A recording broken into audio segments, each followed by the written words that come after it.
આવતીકાલે આવશે આતુરતાનો અંત છે વિસાવદર વિધાનસભામાં લોકતંત્રનું પાણીપત।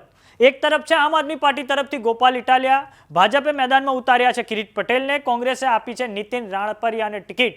આ સીટ પર પેટા ચૂંટણી એટલે આવી છે કેમ કે 2022ની ગુજરાત વિધાનસભાની ચૂંટણીઓ વખતે અહીંથી જીત્યા હતા આમ આદમી પાર્ટીના ભૂપત ભાયાણી, તેઓ બીજેપીમાં જોડાતા આ બેઠક હવે ખાલી પડી છે। તો આવો આજે આપણે વિસાવદર બેઠક પર કેટલા મતદારો છે સાથે જ તેના જાતિગત સમીકરણો સમજીએ। નમસ્કાર, જમાવટ સાથે હું છું પાર્થ।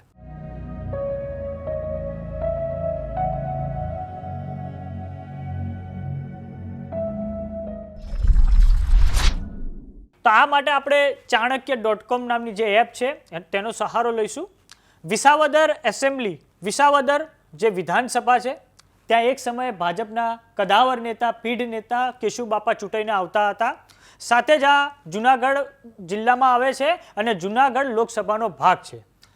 વાત કરીએ વિસાવદર વિધાનસભાની તો અહીંયા એસસી વોટર્સ એટલે કે દલિત સમાજના વોટર્સ છે 21,934।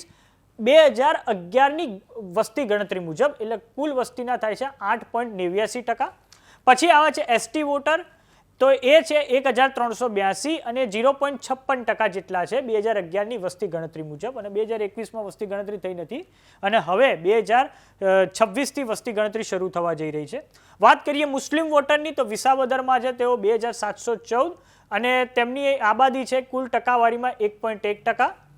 પછી વાત કરીએ સૌથી મોટું એક ફ્રેક્શન છે રૂરલ વોટર્સ એટલે કે ગ્રામીણ વિસ્તારમાં રહેતા લોકો અને તેની તુલનામાં છે અર્બન વિસ્તારમાં રહેતા લોકો। તો રૂરલ વોટર્સ એટલે ગ્રામીણ વિસ્તારમાં રહેતા મતદારો છે ત્યાં 2,26,747 એટલે આ બેઠક આખી રૂરલ વિસ્તારમાં આવેલી છે। મોટા ભાગના એના મતદારો ગ્રામીણ વિસ્તારમાં રહે છે।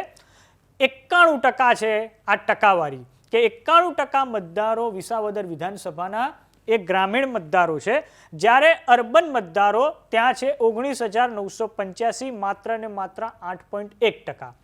આમ એવું કહેવાય છે ભારતીય જનતા પાર્ટી માટે કે ભારતીય જનતા પાર્ટી માટે હંમેશાથી શહેરો, જે શહેરી વિસ્તારો છે એમાં એને એજ વધારે હોય છે, ગ્રામીણ વિસ્તારમાં એને એજ ઓછો હોય છે।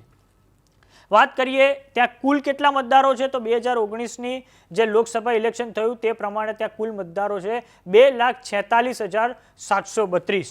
કેટલા પોલિંગ બૂથ છે તો 2019ના આપણે લોકસભા પ્રમાણે ત્યાં છે 315 પોલિંગ બૂથ અને તે વખતે 53% ત્યાં પોલિંગ થયું હતું। હવે આપણે જોઈએ કે ત્યાં કઈ કઈ જ્ઞાતિઓ નિર્ણાયક છે તો ચાણક્યએ આપણને અટકવાઇઝ આપ્યું છે। તો જેમ કે છે કમ્યુનિટી નામ સાવલિયા, તો એમના છે 6,168 મત, 2.5% વોટર છે। ગુજરાતી મત છે 5,674। પરમાર મતદારો છે 5,428। મકવાણા મતદારો છે 5,181। વઘાસિયા 4,000 વઘાસિયા મતદારો છે 4,934। પછી આવે છે રાઠોર સમાજના તો 4,194। ડોબરિયા તે 3,947। ચૌહાણ છે 3,454। વાળા એ પણ છે 3,454। વાઘેલા જે છે એ પણ છે 3,454। ગોંડલિયા એ પણ છે 3,454। વેકરિયા છે 2,960। આ પછી આવે છે પટોલિયા, તેમની પણ આબાદી છે 2,960। રાદડિયા 2,714। મોટાભાગે ત્યાં પાટીદાર સમાજના લોકો આ અટક વધારે વાપરતા હોય છે। રાદડિયા મુસ્લિમ સમાજના છે 2,714 લોકો। રામાણી જે અટક છે જે સમાજ છે તેમના છે 2,467।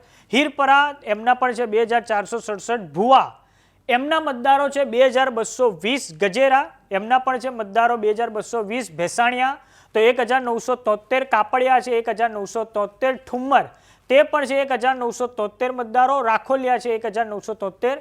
રીબડિયા એ છે 1,727 મતદારો। પાનસુરિયા છે 1,727 મતદારો।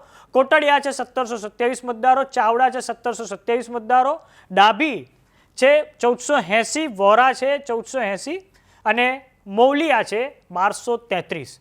મોટા તौर પર આપણે જોઈએ તો વિસાવદરનું જે જ્ઞાતિગત સમીકરણ છે તો ત્યાં પ્રથમ નંબરે આવે છે પાટીદાર મતદારો, બીજા નંબરે આવે છે કોળી મતદારો અને ત્રીજા નંબરે આવે છે દલિત સમાજના મતદારો। ભાજપે આ વખતે તેના કોળી સમાજના નેતાઓને પણ ત્યાં કામે લગાડ્યા છે। હીરા સોલંકીને જવાબદારી સોંપવામાં આવી છે, સાથે જ કુંવરજી બાવળિયાને પણ ત્યાં જવાબદારી સોંપવામાં આવી છે। તો હવે એ કાલે ખબર પડશે કે મતદારોનો મિજાજ શું છે, મતદારો પોલિંગ બૂથ પર જઈને કયું બટન દબાવે છે. અને તે બાબતે જે પણ અપડેટ હશે ઇલેક્શનને લઈને તે માટે જોતા રહો જમાવટ. નમસ્કાર.